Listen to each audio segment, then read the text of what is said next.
tenaga tektonik ini. Dan ada sebaran tektonik di dunia. Itu merupakan sebaran lebengan tektonik di dunia. Gerakan tektonik terbagi menjadi tiga. Yang pertama itu konvergen, yaitu gerakan saling mendekati. Kemudian konvergen saling menjauh. Kemudian transform ada yang saling berpapasan. Kemudian dampak dari tenaga tektonik tersendiri adalah yang pertama, permukaan bumi tidak rata. Kedua, terjadinya lipatan, retakan dan patahan. Tiga, terjadinya gempa bumi. Empat, terjadinya gunung api. Lima, terjadinya berbagai sumber daya geologi baik langsung maupun tidak langsung. Kemudian ada lipatan, ada patahan dan retakan.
Tambang batu bara tertua di Indonesia.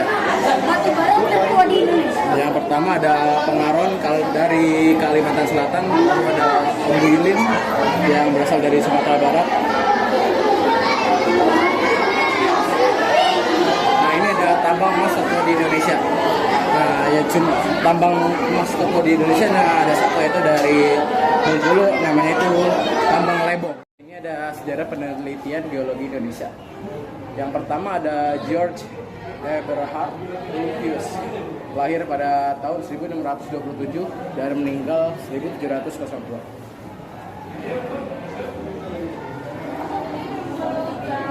Lalu ini ada tokoh-tokoh geologi. Ada Franz Wilhelm Junghus, lahir pada tahun 1809 hingga 1864. Yang kedua ada Raden Saleh, lahir pada tahun 1814 sampai 1880. Lalu ada Reinder Venema, lahir pada tahun 1849 hingga 1897. Dan yang terakhir ada Reinhold Willem van Bemmelen pada tahun 1904 hingga 1983. Oke, ini ada sumur minyak bumi tertua di Indonesia. Sekitar tahun 1850 mulai dilakukan upaya eksplorasi minyak dan gas di Hindia Belanda. Upaya tersebut didukung dengan perubahan sistematik dan penyatuan pengetahuan.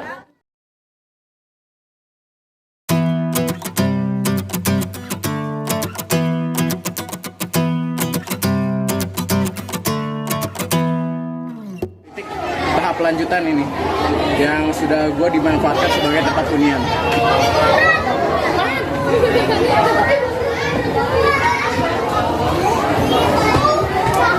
Lalu ada zaman Neolitik yang tahap berikutnya. Manusia sudah mengembangkan budaya bercocok tanam dan selain bahan batu dan batu mulia. Mereka juga sudah mulai memanfaatkan tanah liat untuk membuat gerabah. Nah, contoh yang dibuat kayak kapak beliung, ada gerabah, ada gelang. Lalu ada zaman paleo metalik. Pada tahap akhir kehidupan prasejarah, manusia mulai memanfaatkan mineral logam untuk membuat berbagai peralatan seperti kapak perubu, kapak besi, manik-manik, perhiasan logam, moko, dan nekara. Nah, berikut adalah gambarnya. Lalu ada pemanfaatannya.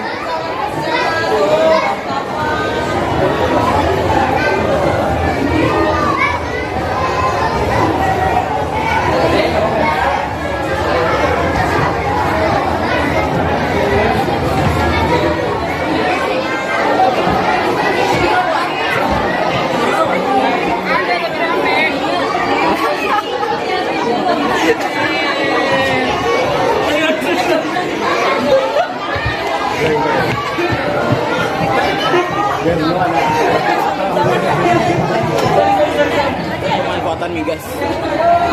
Nah, ini lalu pemanfaatan batu mulia. Contohnya ada jasper, giok, agate, kuarsa, dan kalsedon.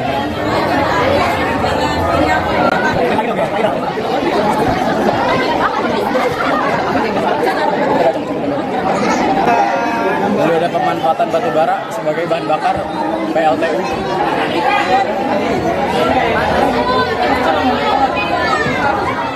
Ada letusan gunung api ya, mitigasi bencana. Nah, sebelum terjadinya itu kita biasanya melakukan penyelidikan dan penelitian geologi. Lalu ada pembuatan dan penyediaan peta kawasan rawan bencana gunung api. Lalu melakukan pembimbingan dan pemberian informasi. Lalu kita melakukan peningkatan sumber daya manusia dan pendukungnya seperti permintaan sarana.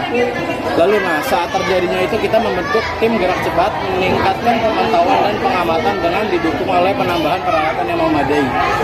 Nah, lalu kita setelah kita terjadinya letusan, kita menginventarisir sebaran dan volume hasil letusan serta mengidentifikasi daerah yang terancam bahaya sangat rendah. Lalu di sini adalah contoh barang-barang yang terkena dari letusan gunung berapi. Ini adalah contoh dari sepeda motor dan alat-alat lainnya yang terkena semburan dari letusan gunung berapi. Tidak bisa digunakan lagi. Ini berapa menit?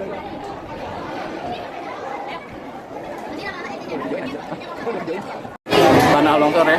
Nah, kenapa bisa tanah longsor terjadi itu karena lereng makin terjal, batuan atau tanah jenuh air, terdapat bidang lengser berupa bidang retakan adanya lapisan lempung. Lalu vegetasi gundul, batuan atau tanah kurangnya solid. Berikut ada mitigasinya. Untuk mitigasi itu ada pembuatan retraining wall, lalu menutup rekahan pada lereng.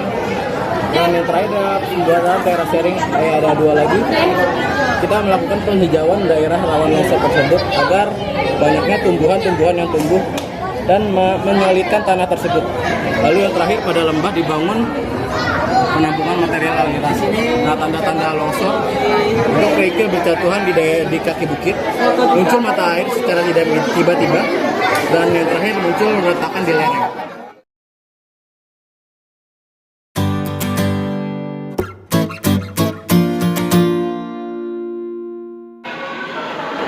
Nah, jadi kita di sini masuk di ruangan sumber daya geologi.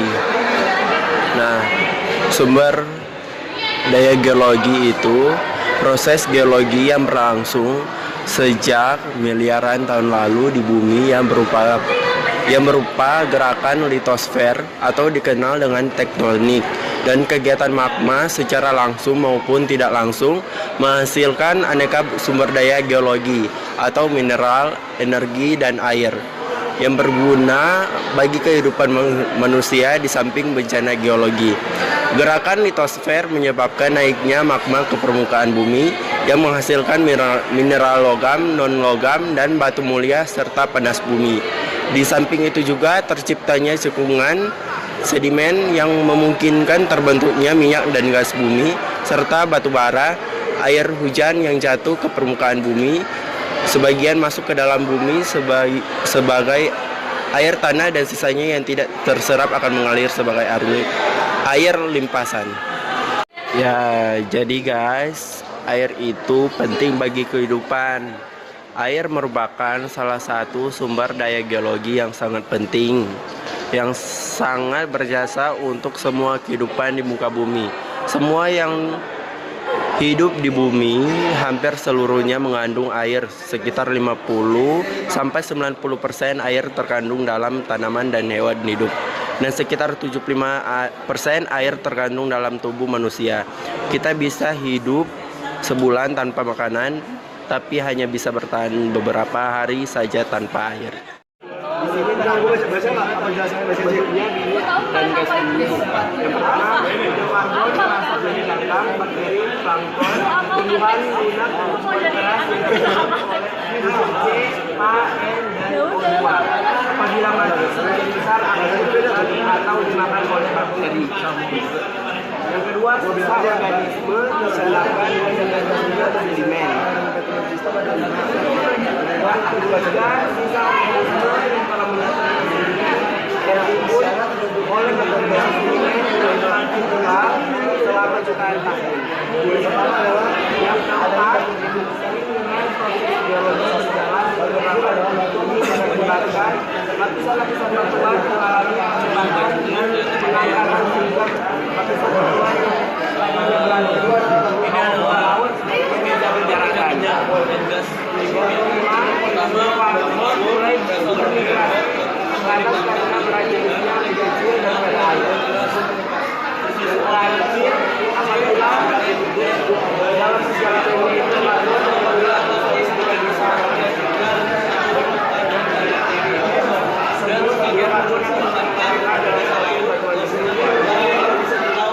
Pengenalan sumber daya geologi. Proses geologi yang berlangsung sejak miliaran tahun lalu dan berubah kelihatan tersebut dikenal dengan tektonik. Lalu ada kegiatan magma secara langsung maupun tidak langsung. Nah, berikut adalah gambarnya ya. Dari gerak magma ini terdiri dari rasa beda dan kerak kedua. Ya, sifat dari kerak ini adalah dinamis karena di sini nih adanya arus konveksi pada mantel tersebut. Ini adalah mineral logam. Pada kehidupan modern, mineral logam sangat penting. Kita contohnya ada seperti galena mengandung timbang hitam, magnetik mengandung besi. Dan penggolongan mineral logam. Yang pertama itu ada logam mulia, kedua logam dasar, ketiga mineral logam besi dan campuran besi, keempat mineral logam tanah jarang, yang kelima logam minor. Dan mineral logam pentingnya ada di Indonesia, yaitu ada emas, perak, dan tembaga. Beberapa mineral logam dan emas, dan tipe pertama barangnya disebut porfiri. Dan tipe kedua bisa disebut dengan tipe interval. Dan tipe ketiga umumnya menemukan daerah limpah dan daerah sungai yang besar.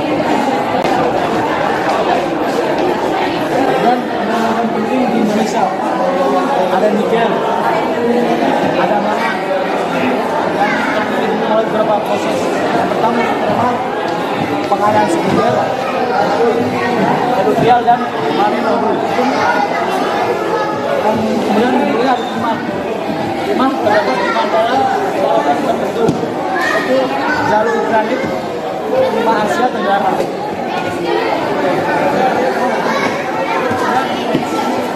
Sini apa itu mineral non-logam?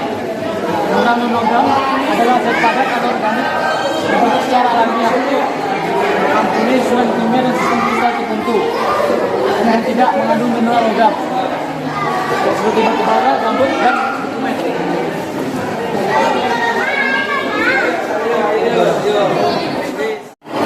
apa itu batu mulia? Batu mulia adalah setiap jenis batuan, mineral atau bahan lainnya yang setelah diolah memiliki unsur kelangkaan, keindahan, dan ketahanan yang memadai untuk dipakai segala barang perhiasan.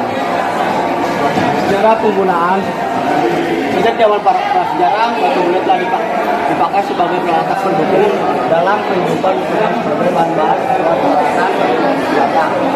Pada peradaban di Selatan itu, batu mulia merupakan batuan yang bernilai ekonomi tinggi dan mempunyai nilai mahal.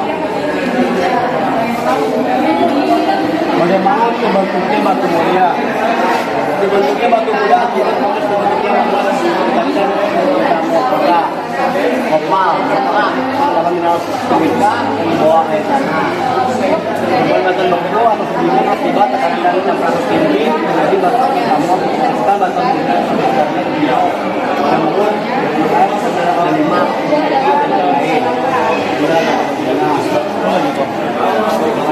ada magma yang mendukung pada kedalaman yang datar, kondisinya makin encer, temperatur tekanan makin rendah membentuk batu mulia seperti kuarsa, jasper, dan lain-lain. Magma yang masuk di kedalaman yang dalam menghasilkan batu mulia seperti sapit, merah delima, rubi, granit, turmalin, zircon, dan lain-lain.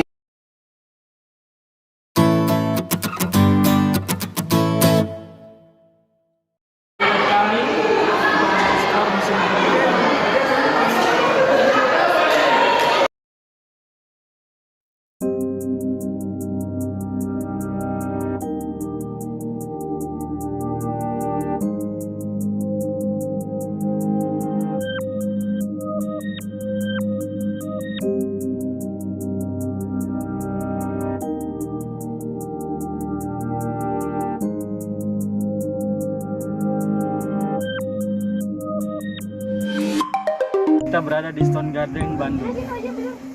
Ikutan gua dong, sama Galitan dong.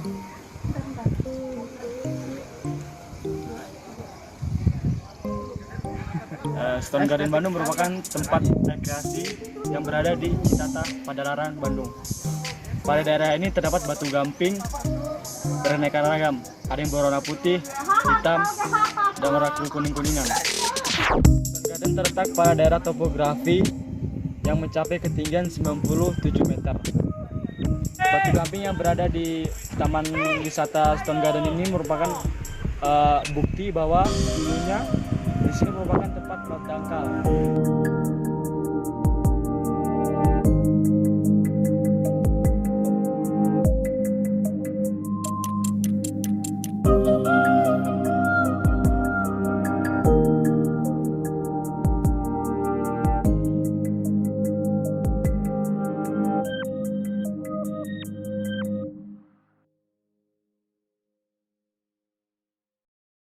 Lebay nih, seperti ini.